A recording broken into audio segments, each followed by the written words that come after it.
Hey, Space Cadets, happy Wednesday. This is your Pathfinder pilot, Ryan Duffy speaking, and I am excited to welcome you back to the show. Today we will be talking with Seyka and Brian Mejeur, who are two leading recruiters or headhunters, if you will, for the new space industry as well as the world of climate tech and clean energy startups and that sort of thing.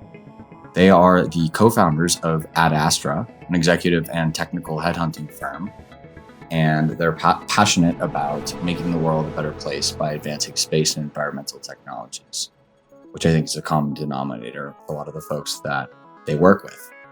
I'll save the longer version of their bios. I'll let them give it themselves, but just to give a glimpse of this conversation, we go all the way from big CNC machines and the backbone of American manufacturing to SpaceX's culture of, quote, extreme ownership and rapid iteration, to Seyka's theory about a funnel of talent around the industry and from leading companies to cutting edge startups, that sort of thing. We talk about negotiations around equity and how kind of younger employees who are at a big company should think about that sort of thing. And throughout the entire thing, I make a tortured matchmaking analogy.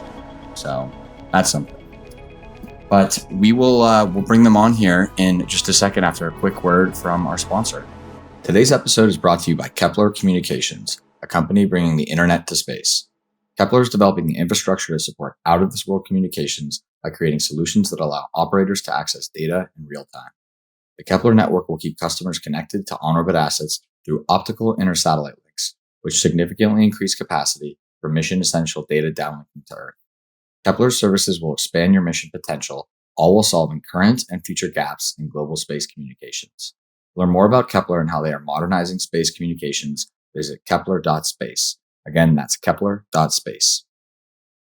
Brian and Seyka, welcome to the show. Thank you so much for having us, Ryan. Excited to be here. Y'all are the first couple, so this should be a very fun conversation. And I hope I'm not third wheeling today.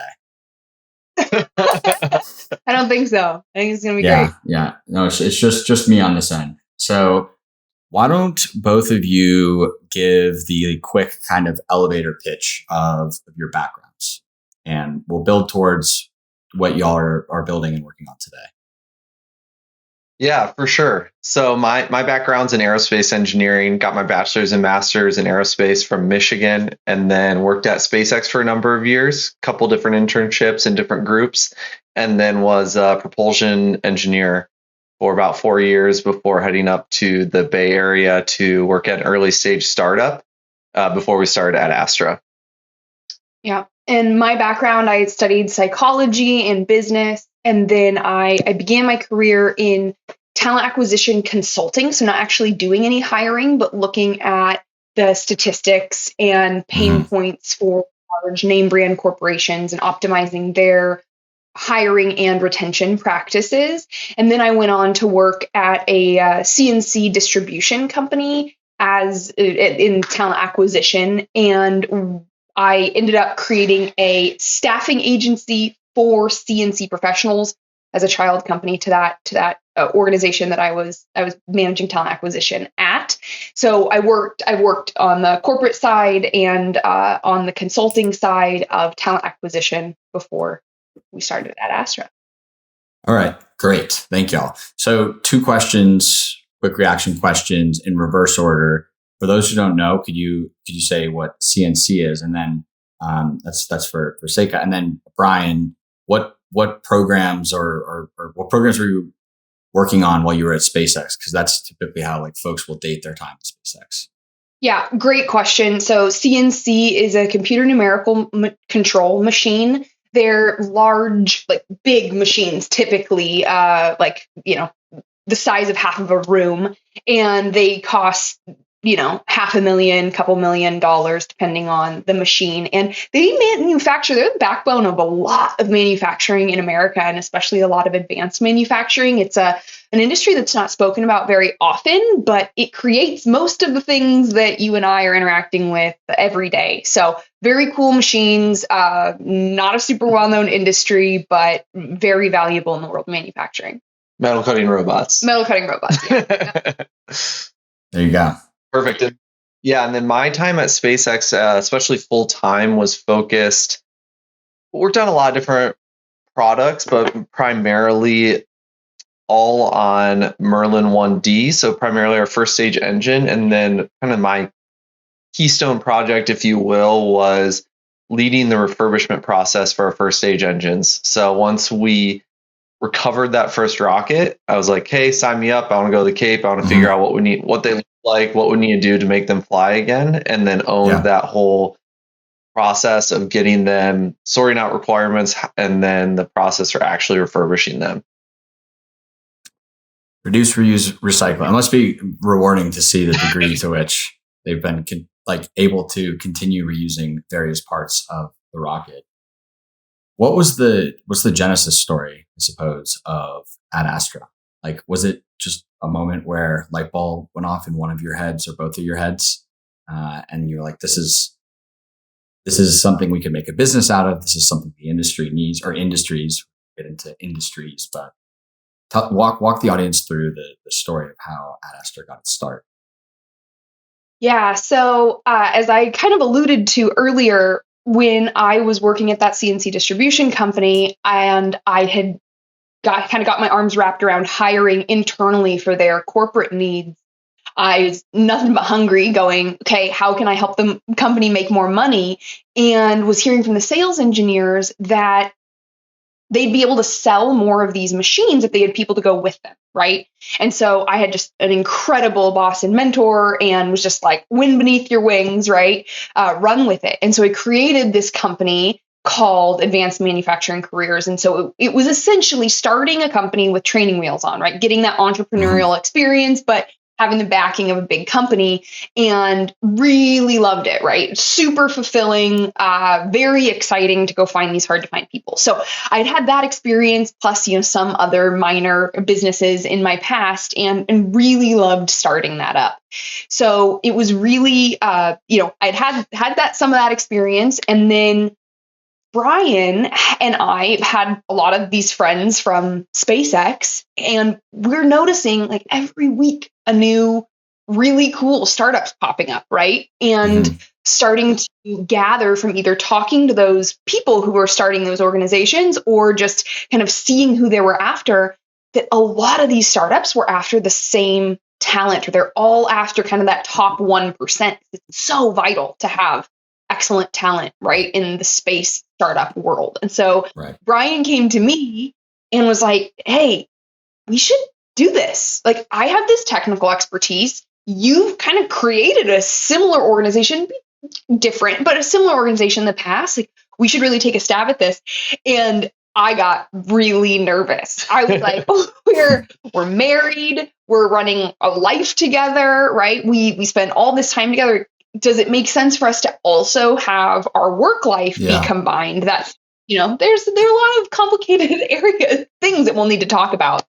But he talked me into it pretty quickly, and it's been awesome. So that was the genesis behind it. Was seeing that there was a big need in the industry, and we very uniquely had the two skill sets that were required to make an exceptional fit to meet that need. Well, we're jumping ahead here, but I was going to ask later on in the conversation what it's like, being partners for life and business partners, but I'm glad to hear that it's been smooth. I want to move us on to the types of people that you're working with on both sides of the table, right? So companies and talent, and maybe one of you can take one side, one of you can take the other, but I think we've danced around this a bit, but I want to kind of explicitly dig in, and we can go from there. Yeah, for sure. We're working on the client side, on the company side, with early stage startups, both in the space industry, but also in the clean tech industry. So our average client is typically a founder, a couple founders, and they generally have engineering backgrounds, and they're often from SpaceX. Not necessarily because I already knew them, but there's a disproportionate amount of founders that are coming out of SpaceX these days. And that's the type of culture that's being built. Everyone's bringing this ethos from SpaceX of, hey, we need to iterate quickly. We need to hire the right people. We need to focus on good products and testing. And that's the mentality that everyone has. We're finding that most of these founders are pretty true engineers, and that's who we're excited to be working with. They have a really direct pulse on what the needs of the industry are, what the technical product needs, and then are also bridging that gap on the business side. And then on the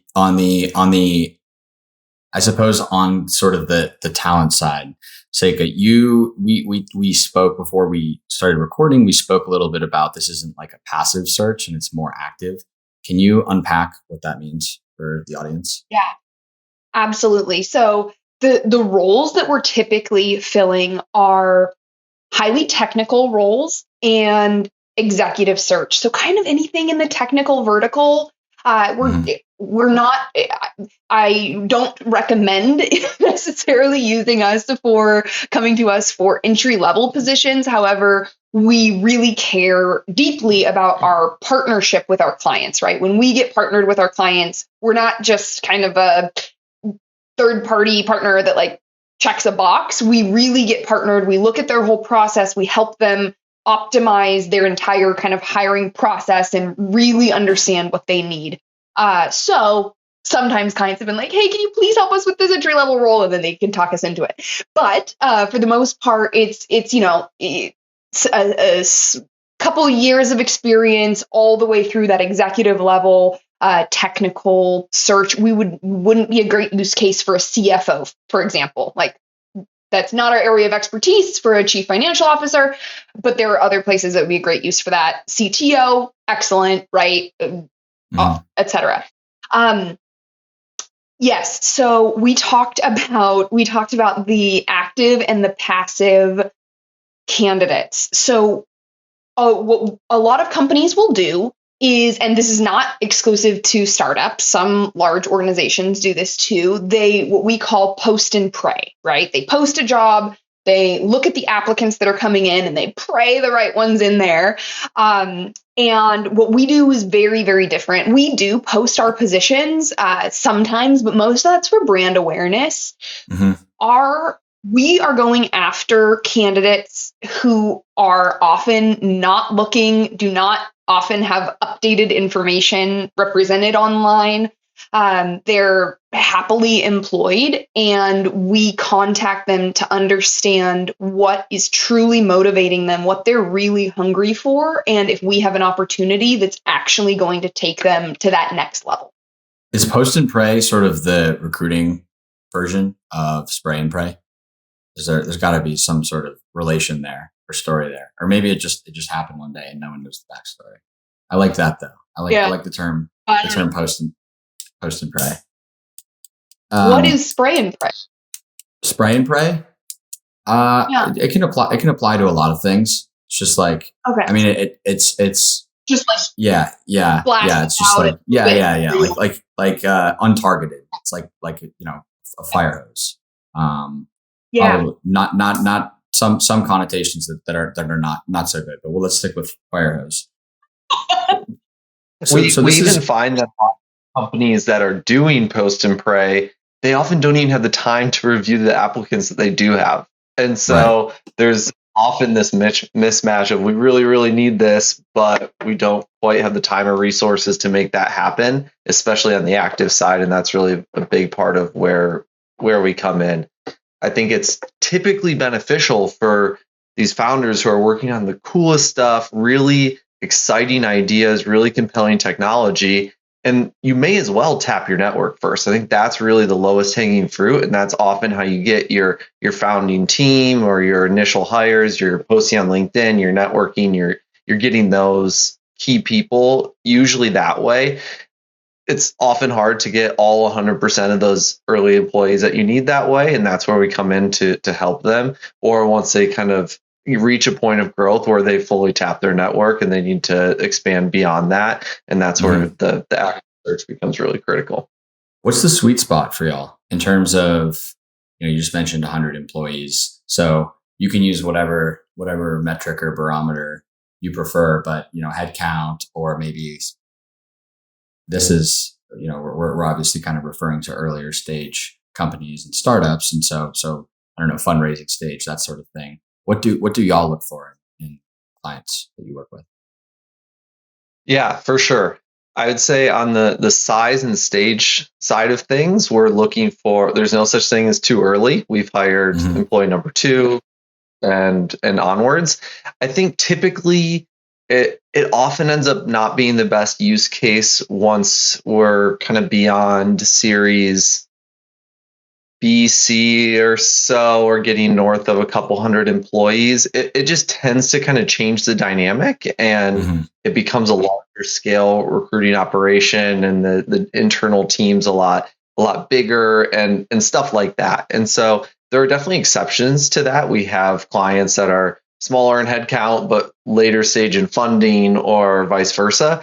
And it largely just depends on their needs and how good of a fit we are for those needs. But yeah, typically into that first 100 employees is a quite strong fit. And then after that, it just is more case by case. Would it be interesting for us to say more about why, or is that good? Yes, it would. No. I want to know everything without you revealing any of your trade secrets. Yeah, absolutely. So what's interesting, I think, about the work that we do and some of the feedback that we get from clients is we'll get really positive feedback about our write-ups, that they're incredibly thorough. They're not super long, right? It's like a page and a half or maybe a page, but it's very thorough and it's digging in deep, right? We're not checking the boxes of like job requirements. Do you have 3 years of CAD? Like, no, we're asking questions about what you owned, what it looked like, what were your hands on, etc. And we also get really strong feedback about how our process is iterative. And sometimes, often, I'll even say, we are going through the process with a hiring manager who maybe we started out looking for one profile, but after interviewing a couple of people, the hiring manager has realized, you know what, I'm actually changing what I'm looking for a little bit after having spoken to these people, and we move with them, right? And so it's this kind of dance that we're in, and you have to have a decent technical understanding of the role, and you have to have a decent cultural understanding of what the hiring manager is looking for. And so in order for us to do this dance and for us to adjust our screen with what the hiring manager is looking for, we have to have a close relationship. And as the organizations get bigger, unless we have a special setup that allows us to continue working very directly with the engineers who are hiring for these roles, the layers of personnel and the layers of red tape that get put in between us and the person that's actually making the decision make us less capable of doing that dance. So that's why we found sticking really small makes things, frankly, more fun for us, and we're able to deliver better results. Yeah, I think it's also what's compelling to us. You mentioned the red tape. I think that's really key and important. We're compelled by moving quickly and not getting bogged down in too many processes that aren't adding value. And then it's also the early stage companies are these high risk, really unique ideas that are very exciting, and they need the odds are stacked against them, and they need the right talent to actually achieve their goals. And so we basically feel like we have a larger ability to impact the industry if we're going to the early stage startups that have the best ideas, the best founders, and are saying, we think you're going to succeed. We want to help you get there faster. That's what's really exciting to us. Sure. I want to pat myself on the back, and I want you all to pat yourselves on the back too, because we made it this far into the conversation without using the term SpaceX mafia. Of course, now it was bound to happen. It was exactly. It was gonna happen at some point. But we hinted at this. Yeah. We've hinted at this a little bit. I want to turn our focus to the matriculation of employees and engineers and companies who were at the earlier stages of some of these quote unquote new space companies, and maybe unpack a bit. And Brian, you obviously have had you've had the insider, now the outsider's view of this, why it is, and this isn't the first time that I've heard this. Lauren Lyons, who was I think guest 3 on the podcast, we talked a bit about this, and it's really interesting to go back and look at the tape for that one because a lot of these themes have carried over, and so clearly nothing has changed. But I'm curious why it is that SpaceX is kind of that heavyweight that is seeding a lot of the rest of the industry, if not directly churning out all these new entrepreneurs. There's a lot there that in a lot of different directions we could go, but I think SpaceX has always had this culture of extreme ownership and of rapid iteration. And those are really, really vital pieces of the puzzle to a successful startup. You can't segment a team of 5 into design and analysis and manufacturing and production and all these things. You really need someone to say, hey, I'm going to own this specific product, start to finish. I'm going to be proud of what I've done, but I'm also going to own the mistakes I've made and fix them. And I think that's something that SpaceX does really well. Even interns often own flight hardware at SpaceX, and that was unheard of at the time and was a really compelling reason about what hooked me to SpaceX in 2010, 2011, when I first heard about them while I was in school. And I think that produces a type of engineer who knows the whole product development lifecycle and who has put hardware into space quickly and probably on multiple occasions. And those are the type of people we need to start these companies and be able to get those demo missions up as fast as possible. Because how are you going to raise your next round of funding? You're going to do it by achieving the milestones that you said that you were going to achieve to investors. And what investors want to see in those milestones, they want to see real progress with your hardware. And that's not easy in space because you gotta get it up there. That's a lot of work. And so I think that fundamental layout of how you approach problem solving is really critical and allows you to do the most with the least amount of capital and personnel. And so we're going to switch gears a little bit. If you'll indulge me, I want to put my armchair economist hat on, because I think that you all are privy to or have visibility into a lot of the kind of sector wide changes and sort of meta trends that are happening.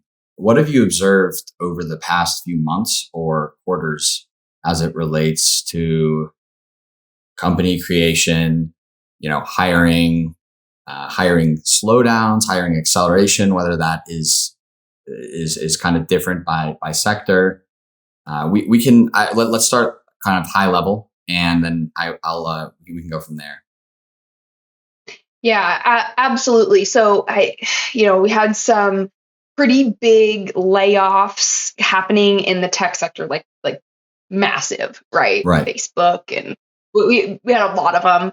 And some of the founders that we were talking to are going, this should be great for us for hiring, right? We're going to have there's going to be so many more people in our candidate pool, and we were kind of like, yeah, maybe. By and large, I'm going to guess that the people that we're going after are now going to be more risk averse and are going to want to stay where they are and are not likely going to be available still. There are going to be exceptions to that, right? And we want to snatch those people up as fast as we can. But in a lot of ways, the people that we want are still going to be happily employed. And now they're going to go, ooh, the economy is looking kind of rough. I'm not sure I want to go to an early stage startup or even make a change from this environment that I know where, I feel safe. So that is what we ended up seeing. And instead of there being an increase in supply of the talent that we were after, we did see a higher reticence of that talent to make the changes that were necessary. And of course, there's more than just feeling safe at the company you're at. There's also, we're often asking candidates to relocate. So now they're relocating to a potentially risky organization during, an upcoming predicted recession. So selling a house with a 3% interest rate and looking at what their new mortgage is going to cost. Yep. And it really is tied to the macro. Like, we're talking about kind of inflation and all of these bigger economy-wide trends. But that makes sense. How do you get folks over the hill? Because you're obviously doing it. How do you convince someone? Obviously, you can't lie and be like, oh no, this job has total job security for the next decade, because it obviously doesn't. And we'll save the equity piece maybe for a little bit later in the discussion. But what are some, and again, you don't have to give away all of your trade secrets here for our entire audience, but how do you convince talent and people who might not be so open to become potentially open to a new gig?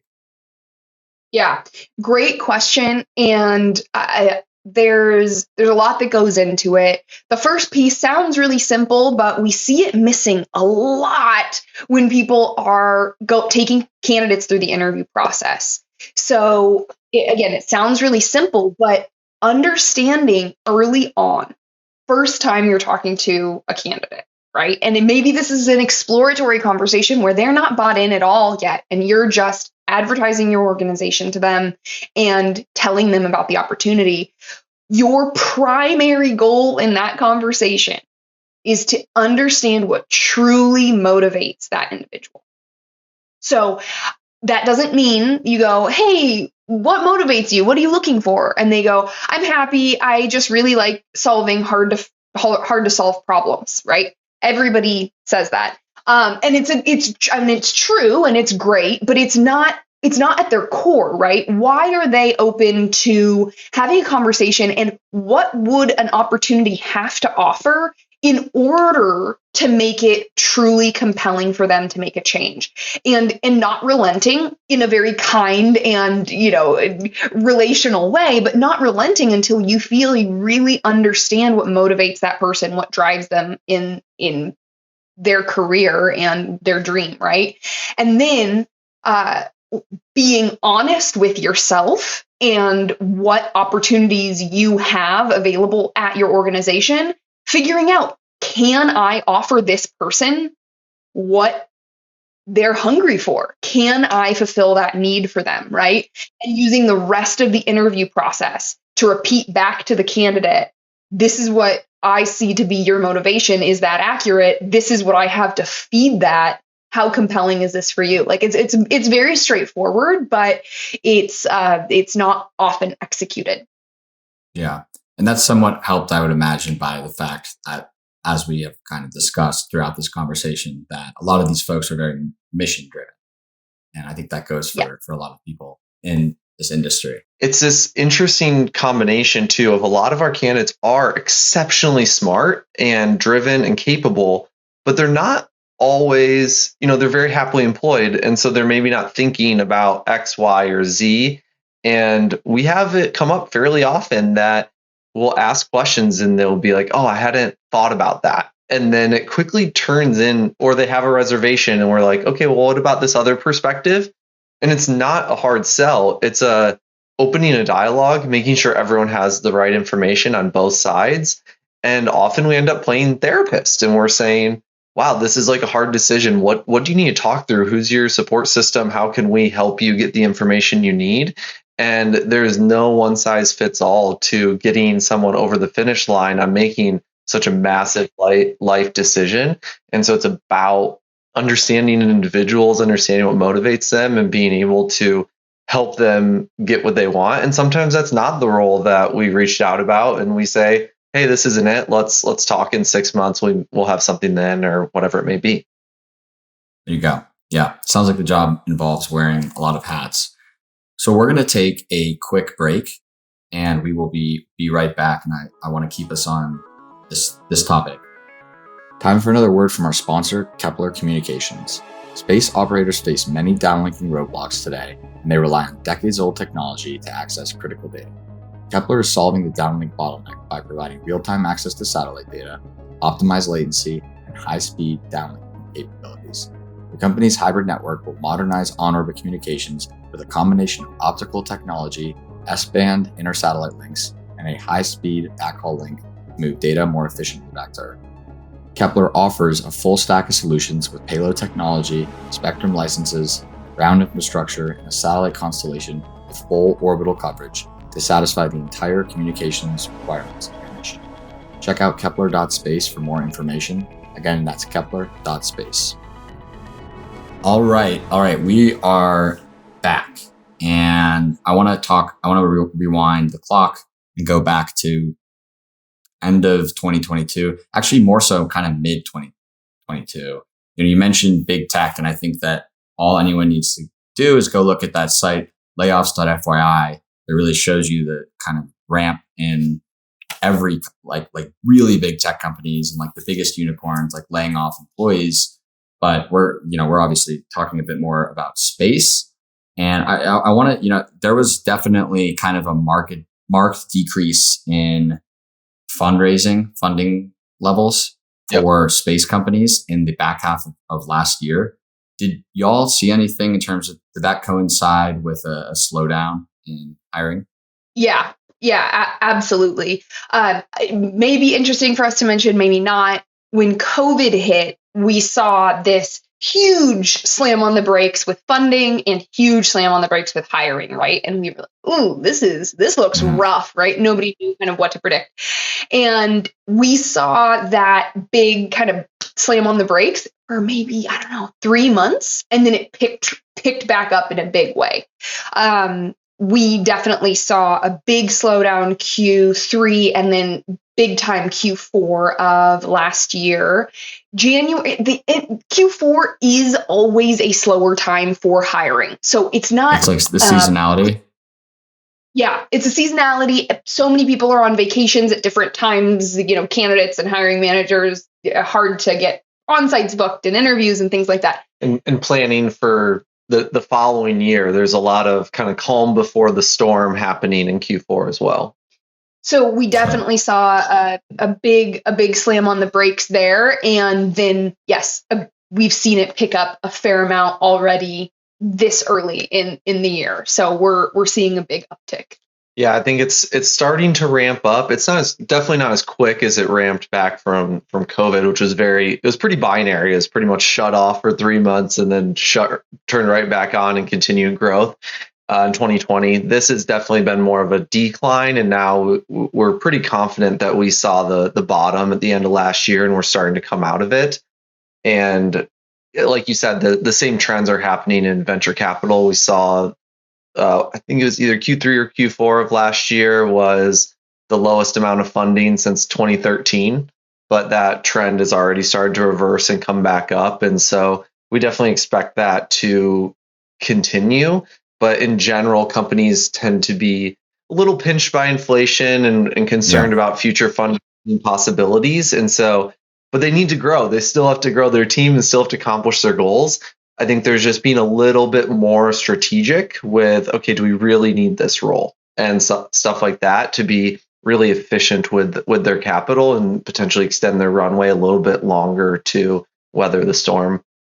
Yeah, well, on the runway piece, what would you say to a founder or company or client like who isn't necessarily sure that they're going to get that bridge round done? Like, because I don't know. It's not like they can just completely cut off hiring.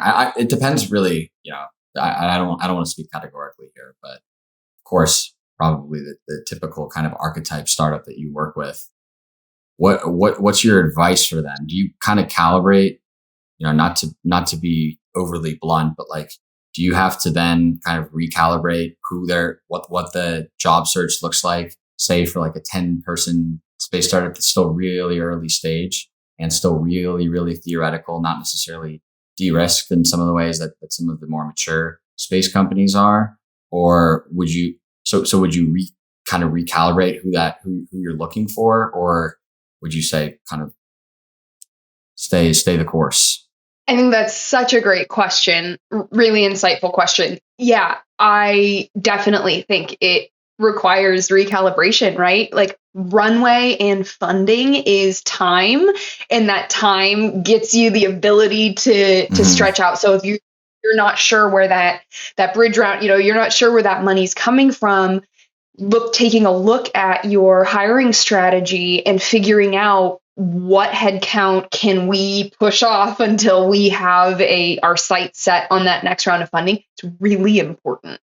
And that may look like, okay, we wanted to bring a true manager in, but instead that person needs to be a player coach, and that's gonna be the role, right? And now that's what we're targeting. We really have to make that pivot. So yeah, great question. Sure. Are there even, this is kind of switching gears quite a bit, are there even enough aerospace engineers in the workforce and entering the workforce, period? I don't know if you all have thoughts on this. I'm sure that you do.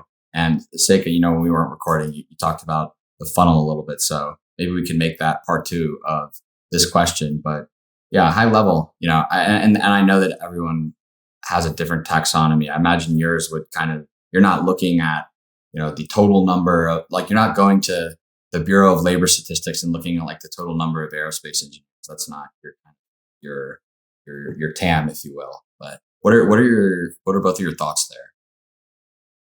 Yeah. Well, one thing I don't want to forget to mention was we're talking about the market also, and kind of supply and demand of talent. I also think it's interesting just to make a note that according to the Bureau of Labor Statistics, they're right. I think in January we had a 3.4 unemployment rate. So while people are seeing these big layoffs, right, and they're going, oh, so many people don't have jobs, like it's not reflected in the numbers. So anyway, and I the numbers of how many jobs are needed filled. Yeah, go ahead. It's interesting. It's like I'm not the first person to call it this, but like I've taken to, like, when I'm talking to like my friends or whatever about it, like calling it like it's a white collar recession, and it's interesting because I suppose space companies do straddle both worlds. So that's fascinating. I hadn't thought too much about that. So can we talk a little bit more about the funnel though? And again, kind of how talent goes through, like, it's not a pipeline. Everyone has, their own routes through, maybe they're still at a company, maybe they're still at SpaceX after like 10 years, 15 years. Some people go to another company started by their friends. Some people start their own company, but how do you look at sort of those flows of people through the ecosystem, and especially through company, Brian, that you worked at and the companies that you work with? Yeah, I don't know if this is going to be a satisfying answer for are there enough people in the industry, but talking about the funnel, I do think is interesting to kind of conceptualize all of that. So you've got at the top of your funnel, you've got all the people who are getting education in aerospace engineering, right? Or in a relevant industry, relevant education that will work for that, and then a desire to enter that workforce. Then people decide where they're going to go for the beginning of their career. People who go to legacy organizations, Boeing, Raytheon's, right, Northrop's, become less relevant to startups. So they take a chunk of the pie away from who is relevant to startups.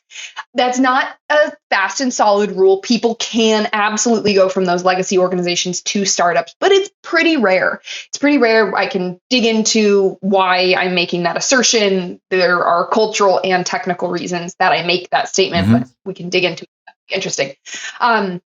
So people who go to startups are still often very, very relevant to the larger organization. So now the piece of the funnel that's going to startups is desired by two groups, right? And but startups really are only taking from people who are getting the experience of having cradle to grave ownership, They're able to move in a fast-paced environment and, move fast, break things, etc. And then from that piece of the pie, many space startups are, people love the idea of taking people from other industries with transferable skills. However, if you're trying to take software engineers from tech, we're asking them to take 50%, 2/3 pay cut, like massive. There's a massive difference in compensation. And typically the people who are in the space industry are very mission driven, right? So now we're going to try to tap tech to bring them in. It does happen. It can happen. We have gotten people to take 50% pay cuts to come in, right? But then there are some other reasons that space, again, kind of narrows, and new space kind of narrows that pool down. They require safety critical and highly reliable results, where other organizations it's just not as important, right? Human lives aren't at stake as a result of what's being built. And so what we see is and then the startups, right, really want the best of the best out of that group that we've already whittled down a fair amount. So it ends up with a pretty small talent pool that everybody's kind of after. I'm sure I forgot pieces in there, but yeah, I think that that really covers it. There just aren't enough industries that are highly relevant or large enough that create a significant talent pool to go from, to steal from. I think people want to, and people want the diversity of perspective and experience, but when push comes to shove and they have 2 resumes or people at on-sites, they are going to pick someone who's actually put hardware in space. Yeah. And that's pretty much funneled through SpaceX or the like. And it's just the reality. And SpaceX is creating a lot of talent right now, for sure. And, the SpaceX mafia is real. And there you go, the nod. And I think that I think it's hard to compete with. And I think the reality is that at the end of the day, that's what 95% of our roles and founders want, is someone who has that type of expertise already. Yeah. Well, I imagine it's not only just like the haircut and like comp and perks, but also like in the same way that you couldn't just go and teach in the 2010s like a bunch of coal miners out of a job. You couldn't just make them learn to code overnight. Like there's probably like massive assimilation issues too, coming from big tech. Like not even just assimilation on like culture or anything like that, just learning different like skill sets and knowledge and whatnot. What's the process of educating folks that you work with about equity? Like what's the equity literacy like? Or is it more so equity illiteracy? Yeah, it's probably more literacy. I think that it often boils down to experience. If you've been through a startup, then you understand it. And if you haven't, you probably don't. And there are, again, exceptions, but that is generally true. And it's really hard to convince people who don't have that understanding or experience with equity that they should value this piece of your compensation. And so that is a big part of what we do as well. We talk to candidates about, hey, here's the equity that's being offered. Here's why it's a strong offer. Maybe it's not. Let's talk about that as well. And then work to educate them on what that means. How are they going to have access to it? What taxes are they going to have to pay? How's their equity going to get diluted? When will they? How long of a time horizon should they have to be looking at? All these things are typically not in the forefront of people's minds, and they need strong education on that to be compelled by that piece of the package.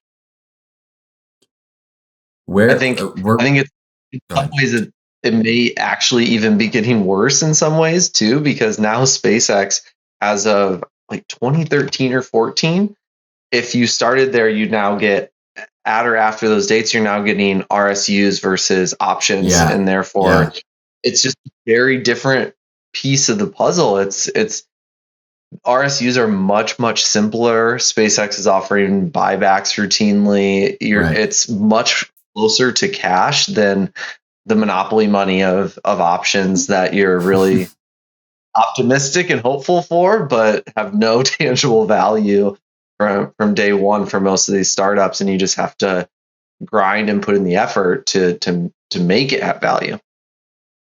Sure. I want to move us along to the Max Q section of the interview. So this is where I kind of try to bundle the tough questions together. And I'm doing so because this question is related to what we were just speaking to.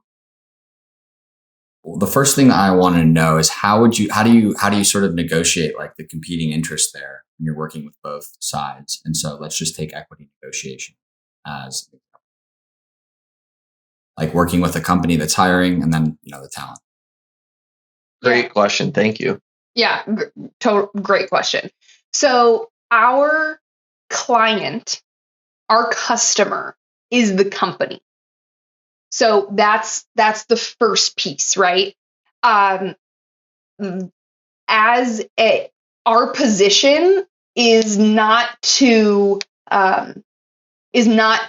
fill a role. Our goal is to find the right person that's going to ultimately achieve, to find the one, right? To achieve the real goals. So we don't want to have a short-term happiness. We're really looking for who's going to be the right person to get this company where they need to go. And that means how we kind of envision our role is getting all of the information about what each party wants and needs and helping them get to where the deal can be made, right? So our motivation is finding the best spot for the deal to be made. That all being said, so we try to have the conversation. So part of why your question is so great is because at startups, we often are trying to get people who are, especially with early stage startups, who are willing to take a little less cash than, market value, or maybe kind of right on the nose of market value, but they're the 1%, right? Yeah. So average is like not a good compensation for them. And we're saying, but you're going to get this equity. And that's where you have the opportunity to really maximize wealth. So it's a great question.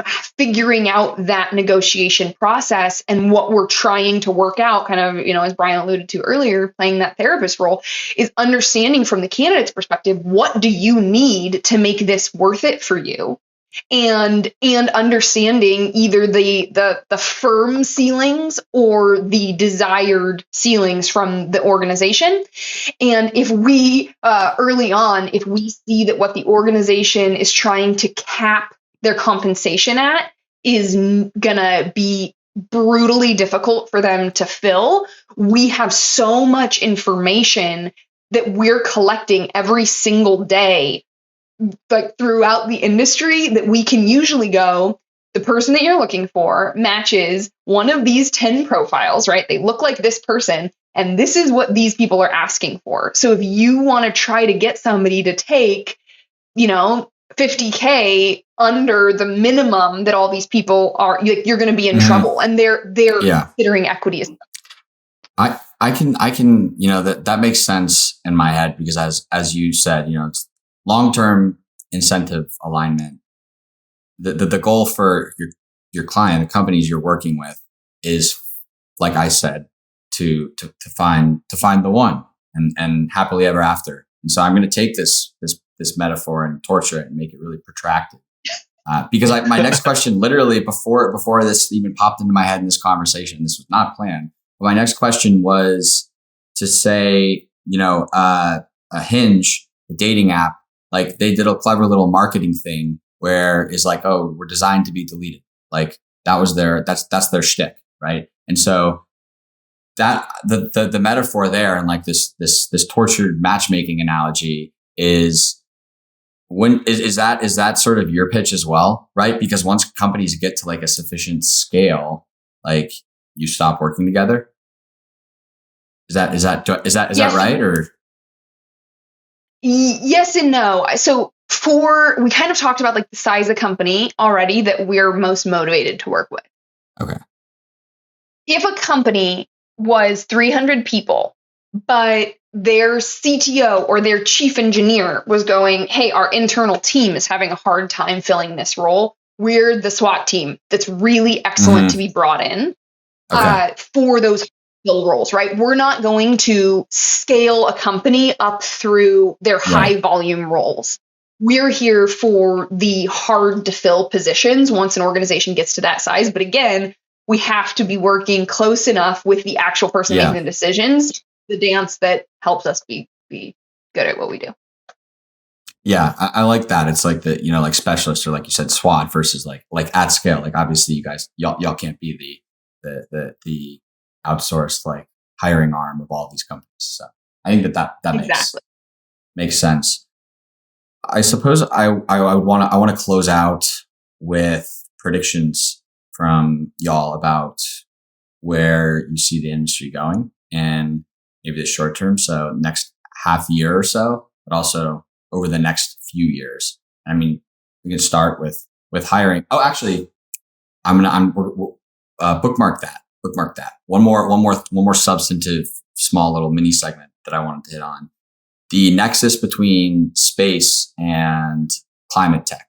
And because you work with climate tech as well. And I'm sure that a lot of those, going back to episode 3, like super long time ago with Lauren, she was talking about how there are all of these SpaceX mafia matriculating into climate tech companies. So Brian, I'm curious, like why that's happening. That's obviously sort of a very mission driven area as well. But are there any other sort of like non-obvious reasons that a lot of your former coworkers, and I'm sure many of your close friends, are going to create or join these companies that are trying to save planet Earth? I mean, that's a pretty good reason. So yeah, I think that's the first and foremost reason, is the mission driven aspect. In space, people are typically not making as much money as they would in tech or other industries, and that's okay because they're motivated by the mission and doing cool things. And so after they've put rad hardware into space, like they're excited to go do a different challenge. And what's the most pressing challenge of our generation? It's climate. And so I think that's a big reason why that change is happening. But there is a lot of direct overlap in the skill set and technology as well. Mm-hmm. Climate tech is very hardware driven. Aerospace is very hardware driven. There's a lot of overlap with some of the core technologies. I've been really surprised and impressed to see just how easy it is for a propulsion engineer at SpaceX who's working on liquid oxygen and kerosene to go into clean tech and be working with methane and still liquid oxygen, but in different applications. There's a ton of value in understanding how to work with these fuels and so forth. And there's a ton of correlations with other arms of technology, but it tends to have it has really transferable skill sets that work. But the mission driven piece is definitely the biggest part. Do y'all remember where I just interrupted myself, what I was going to ask? Because I'm going to be totally honest. Cards on the table, I forgot. Predictions. Predictions. Yeah. Okay, we're back on track. Yeah. You have any hot predictions? Yeah. So I think this is probably not too big of a hot take, but I think Starship has been delayed, but it's going to happen. Mm-hmm. And we're going to see that demo flight soon. Hopefully yet in Q1 2023, but if not, Q2. Are you gonna make the trek to Boca Chica? Ooh, that is quite the trek. It is. We'll have to see. I don't know if I trust the launch date enough to travel to South Texas for it, but otherwise, we'll have to add it to the bucket list, though, for sure. Right. Well, if they reach that cadence that they've been talking about, eventually you'll be able to go whenever. Yeah. So with Starship coming online soon, I don't think it's a matter of if. I think it's a matter of when. It might be delayed a while before it's fully functional. But if your company's not planning for what that will look like, then you're probably behind the curve. But yet there aren't that many companies out there that are betting on Starship, that are more or less dependent on the unit economics, maybe not firmly required to have it happen in the next 2 or 3 years, but are really going to be game changers based on having that capacity unlocked. And so I'm just so excited to see what sort of mega structures are assembled in space, where we go with all that capacity.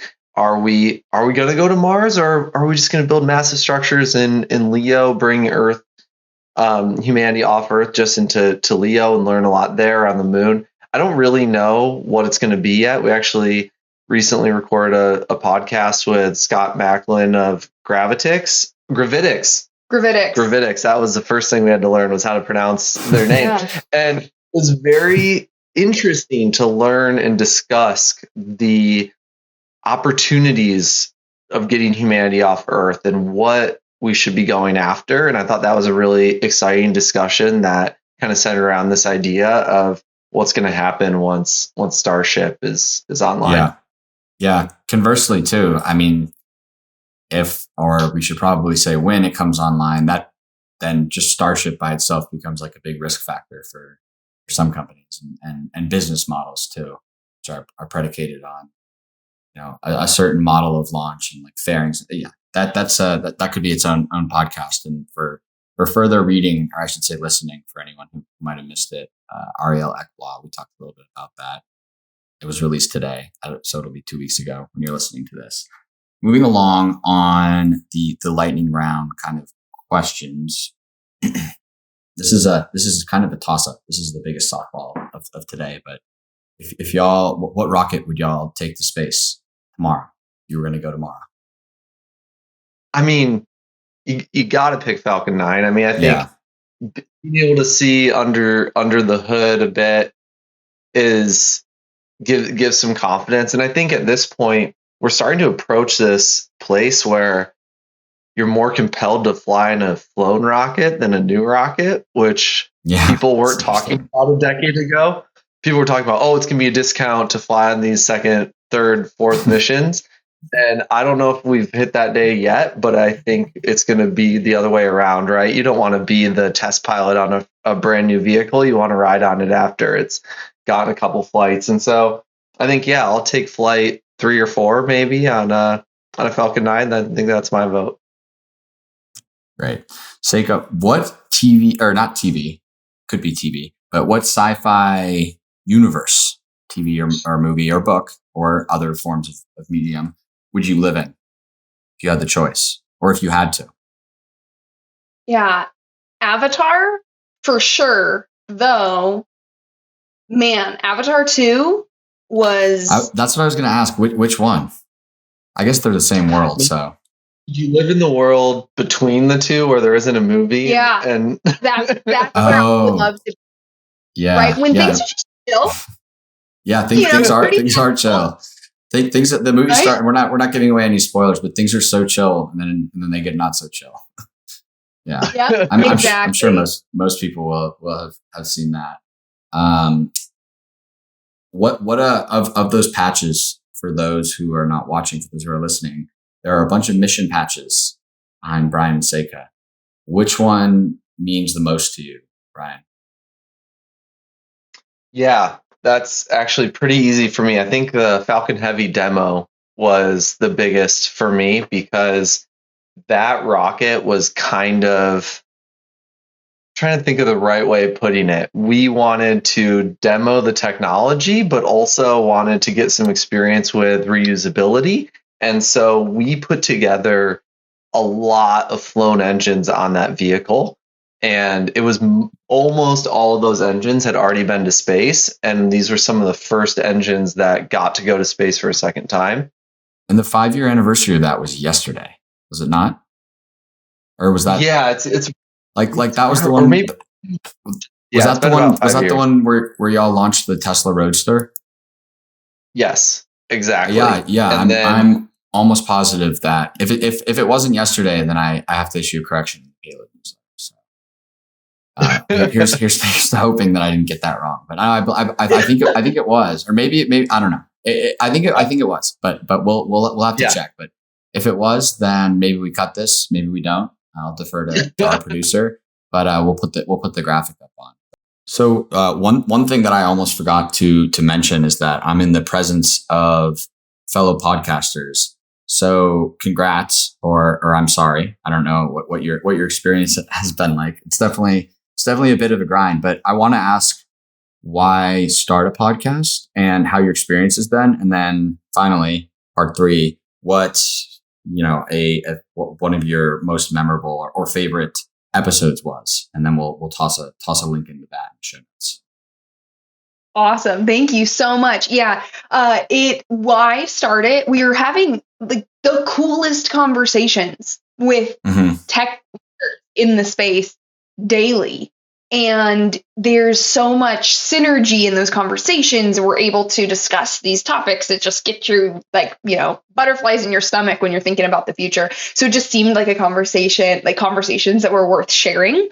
And our experience has been, I think both congratulations and I'm sorry are really appropriate. Yeah, I feel that. I feel that deeply. It's so much work. And when you're talking to people that you care about so much and you're so impressed by, and you really want to help kind of uplift their voices, it's a lot of pressure, and you really want to get it right and you want to do it well. And so the first couple of episodes, man, we felt choppy and bumpy and it was rough, but we really started getting into our flow by episode 3, and I think now we recorded 8. Yeah, we have 8 recorded as of today. About 4 are published, and we're publishing them every couple of weeks right now, and it's been a blast. And I think we already have an episode out with Hans over at SpaceX, or former SpaceX, and he's just a blast. He's seen it all, and he kind of had that key role for many, many years of SpaceX of how do you balance pushing fast, moving super quickly, taking the risks that you need to take, but also not endangering lives and payloads, and how do you balance those things? How do you decide when you take a risk and when you don't? And it was an incredible conversation to have his insights, because I don't know of anyone in the world that has had to make as many decisions or analyze as many risks or solve as many problems as Hans has. Oh, I can only imagine that is a tough needle to thread. So we'll definitely include a link to that, and everyone listening to this should go check it out, because these are pretty similar overlapping kind of audiences. I'm jealous though, because you could definitely get a lot of former SpaceX'ers on that probably wouldn't be as inclined to go on like a formal media company's podcast. So I will I'll be listening for any sort of nuggets or little scooplets. But yeah, everyone should go check out that episode. Anyways, maybe I'll bump into y'all in Boca Chica Starbase soon, or out west. But this has been a really, really great conversation. I appreciate the time, and I definitely appreciate y'all. Drop my pen. I appreciate y'all indulging me with the metaphors and everything. So here's to hoping that space companies continue hiring, and that the whole sector doesn't have that type of drop that y'all saw in COVID. Thanks again for the time. Thank you. Thanks, Ryan. It was a pleasure. Alrighty, Space Cadets, that will do it for Pathfinder 0036. Hopefully some of y'all out there learned a thing or two that will help you land your next gig, or if you're on the other side of the table, your next technical hire or even co-founder. Pathfinder is powered by Payload and produced by Peter Jean. If you like what you heard, leave us a review and rating wherever you're listening to this, or better yet, share the show with a fellow spaceman. Next Tuesday, we will be talking with Joel Spark, the co-founder of Spire, about the company's space services business and a whole lot more. Until then, I am Ryan Duffy signing off, and I will see you back here next week.